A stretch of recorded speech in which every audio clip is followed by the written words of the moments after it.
बदमाश टोनी चिड़िया और बेचारी टोनी चिड़िया की कहानी। सुंदर वन जंगल में कालू कौवा अपनी बीवी टोनी और अपनी माँ टोनी के साथ रहता था। टोनी और कालू कौवा टोनी के साथ बिल्कुल अच्छा बर्ताव नहीं करते थे। एक दिन कालू कौवा काम के लिए निकल जाता है। टोनी को बहुत भूख लगती है। वो टोनी को आवाज लगाकर बोलती है, टोनी बेटा कुछ खाने को बना दो, बहुत भूख लग रही है, दोपहर भी हो गई है, मुझे दवाई लेनी है। खाने को भी मैं ही बना कर दूंगी। आपके हाथ पैर क्या काम नहीं करते? दिन भर परेशान कर देती हो, कुछ तो काम कर दिया करो। बेटा मुझसे काम नहीं होता, वरना मैं तुम्हें परेशान नहीं करती, मैं खुद ही सब कर लेती। हाँ, खाना खाने को बोल दो बस तो भर भर कर खा लोगे, और थोड़ी से काम को बोल दो तो हाथ पैर काम नहीं करते हैं। इतना बोलकर टोनी अपने कमरे में चली जाती है। टोनी चिड़िया भूखी ही रोते रोते अपने कमरे में जाकर सो जाती है। शाम को कालू कौवा नौकरी से आकर अपने कमरे में जाकर सो जाता है।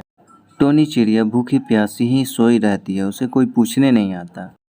दूसरे दिन टोनी की तबीयत खराब हो जाती है। टोनी कालू कौवा के पास जाती है और बोलती है, बेटा कालू मेरी तबीयत आज कुछ ठीक नहीं है और मेरी शुगर की दवाई भी खत्म हो गई है, जरा बाजार से जाकर ला दो।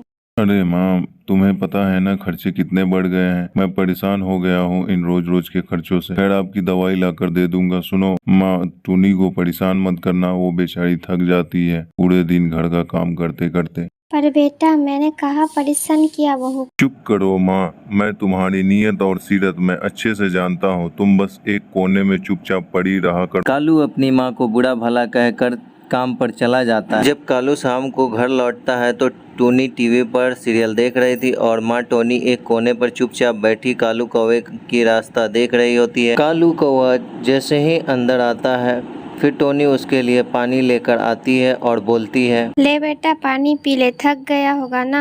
हाँ, P low Kalu ji, P low. तुम्हारी माँ को ही तुम्हारी फिक्र है, बस मैं तो तुम्हारे बारे में कभी सोचती ही नहीं हूँ।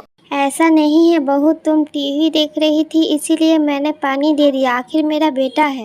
अरे सब समझती हूँ मैं, आपकी हरकतें कितनी चालबाज है। आप घर में फूट डलवाती है।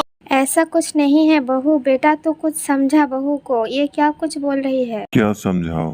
हाँ क्या समझाओ? सही तो बोल रही है। कोई काम होता नहीं तुमसे और मुझे देखकर सब काम खुद करने लग जाती हो। मुझे तो समझ नहीं आता कि कैसे तुम्हें झेलूंगा माँ। मैं तो कहती हूँ इनको किसी वृद्धाश्रम में छोड़ाओ, जान खा कर रखी है बुढ़िया ने। हाँ, सुबह ही किसी वृद्धाश्रम में ले जाता हूँ। बेटा मैं कहीं नहीं जाना चाहती, मुझे अपने से दूर मत कर, मैं मर जाऊंगी। तुम्हें जाना ही पड़ेगा माँ, तुम इस घर में रहने लायक नहीं हो। तुम्हें इज्जत की रोटी हजम नहीं होती माँ, और न तुम हमें ठीक से रोटी खाने देती हो। अब हम ही इस घर को छोड़ देंगे, बस यही चाहती हो ना। कालू कौवे की बातें सुनकर टोनी रोते रोते बोलती,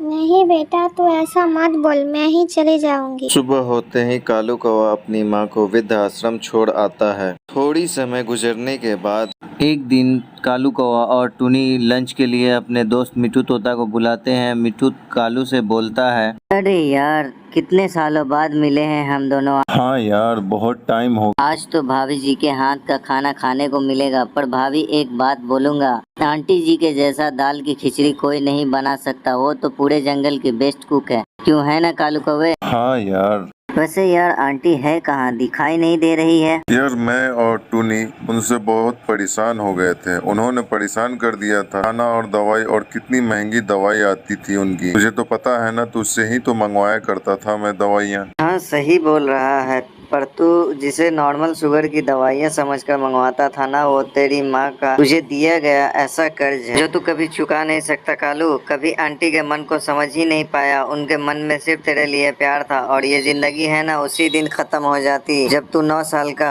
हॉस्पिटल में था, एडमिट हुआ था ना।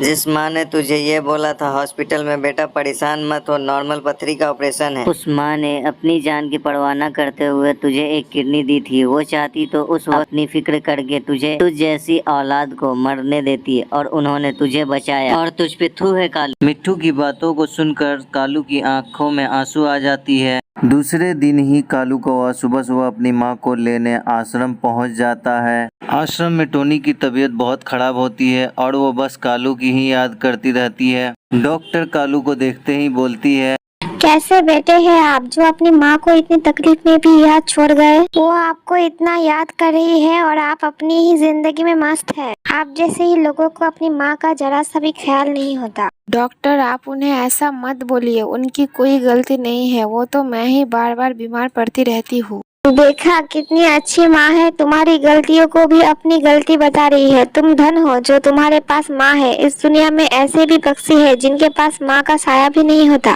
डॉक्टर की बातें सुनकर कालू अपनी माँ टोनी को रोते रोते गले लगाता है और बोलता है, माँ मुझे माफ कर दे। माँ मैं तेरे कर्जों को कैसे उतारूं। माँ मैं तुझसे बहुत बुरा बर्ताव किया। माँ जी मैंने भी बहुत बुरी तरह से आपको परेशान किया, मुझे माफ कर दीजिए माँ जी। अरे मेरे बच्चों, माँ कभी अपने बच्चों से नाराज होता है? मैं तो बस हमेशा तुम्हें खुश देखना चाहती हूँ। और फिर तीनों खुशी खुशी अपने घर आ जाते हैं। तो बच्चों इस कहानी से क्या सीखा? कभी भी अपनी माँ और पापा का दिल मत दुखाना। तो चलो दोस्तों अब विदा लेता हूँ, फिर अगली कहानी के साथ फिर आता